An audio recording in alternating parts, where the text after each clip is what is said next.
lives with what he calls excruciating pain, has begun a fresh legal challenge to overturn the law that bans anyone from helping another person to take their own life at a time of their choosing. 63-year-old Paul Lamb from Leeds lost a case at the Supreme Court in 2014, but argues that public and professional medical opinion on assisted dying have changed.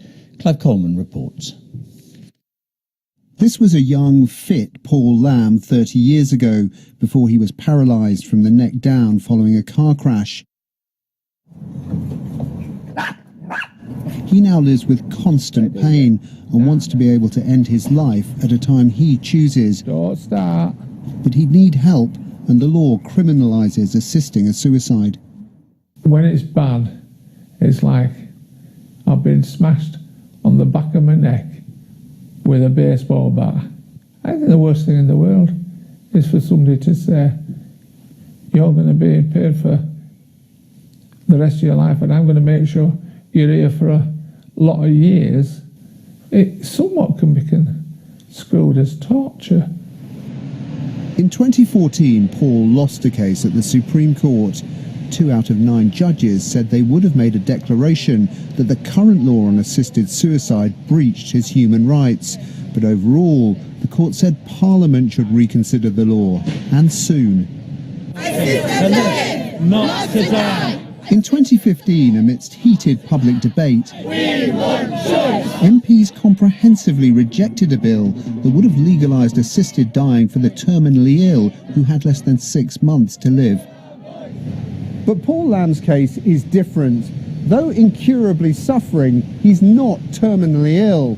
And he argues that since his last challenge, more people favour legalising assisted dying. Countries like Canada have adopted it, the Royal College of Physicians has dropped its opposition, and Parliament has failed to consider cases like his. But some see real danger to any change in the law.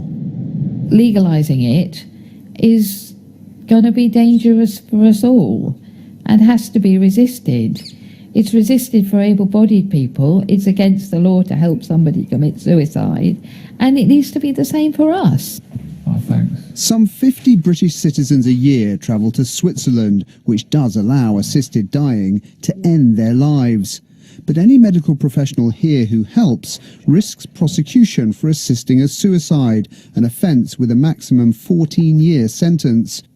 I just don't really want to go out of this country to do it. I feel like I'm being shoved out.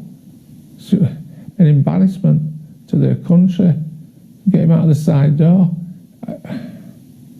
No. It's just about gone. Paul's challenge is the next stage of the complex journey in deciding where the law should stand on the rights of those who wish to end their lives but need help to do so. Clive Coleman, BBC News.